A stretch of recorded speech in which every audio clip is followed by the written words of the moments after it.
E o jornalista verificado turco, né, o Ekrem Konur, jornalista, inclusive amigo meu, fala comigo diariamente no Twitter, no Instagram, fala pelas mensagens diretas. Ele tem publicado com relação ao interesse de equipes de fora, 2 da Espanha e 4 da Inglaterra, no atacante Pedro, né? Com a desistência do Palmeiras, a Leila confirmando a desistência, o Landim confirmando também que não tem mais nada, que quem quiser vai ter que pagar caro, vai ter que pagar multa e tudo mais.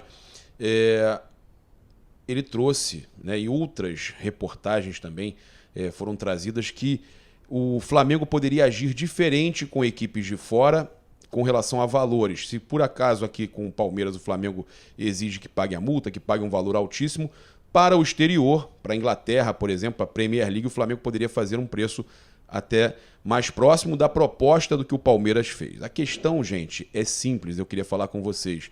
E aí isso aí gera um questionamento, inclusive um cuidado também que o Flamengo tem que tomar, porque basta a gente lembrar como que o Pedro foi adquirido pelo Flamengo, né?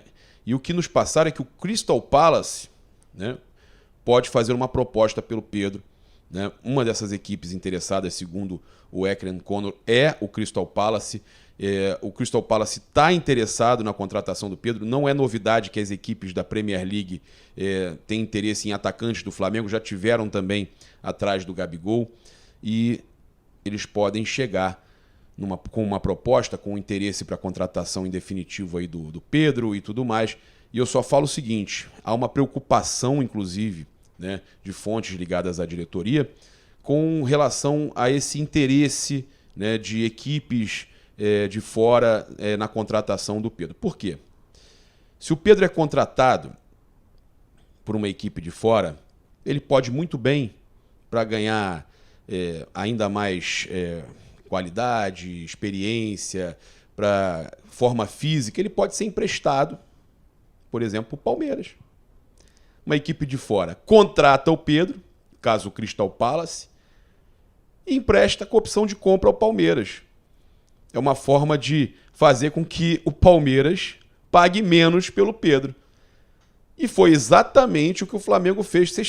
Basta vocês se recordarem, gente. O Flamengo contratou o Pedro com a Fiorentina, junto à Fiorentina. O Flamengo tinha tentado contratar o Pedro, tinha feito uma proposta até boa pelo Pedro quando o Pedro era do Fluminense. O Pedro estava no Fluminense. O Fluminense preferiu vender ele mais barato para a Fiorentina do que vender diretamente ao Flamengo, para não criar um clima, né, chato com a torcida, com a própria torcida. Tá vendendo para o maior rival. O Flamengo é o maior rival do Fluminense. O Fluminense pode não ser o nosso maior rival, mas o Flamengo é o maior rival do Fluminense. Naquele momento, o Fluminense não aceitou vender o Pedro para o Flamengo diretamente. O Pedro foi para a Fiorentina. Logo depois, o Flamengo contratou o Pedro junto à Fiorentina. Não foi diretamente com a diretoria do Fluminense. Não contratou diretamente do Fluminense. E aí, a torcida do Fluminense praticamente não fez grandes reclamações, não teve pressão nenhuma para cima da diretoria do Flu. Isso poderia ser uma alternativa, caso o Flamengo quisesse vender o Pedro. O que não é o caso. O Flamengo não quer vender o Pedro. Então, o Flamengo tem que abrir o olho, né? Tem que estar de olhos abertos. E eu estou trazendo para vocês que estão de olhos abertos com essa movimentação de equipes de fora interessadas no atacante Pedro, porque pode acontecer a mesma coisa que aconteceu quando o próprio Flamengo contratou o Pedro da Fiorentina.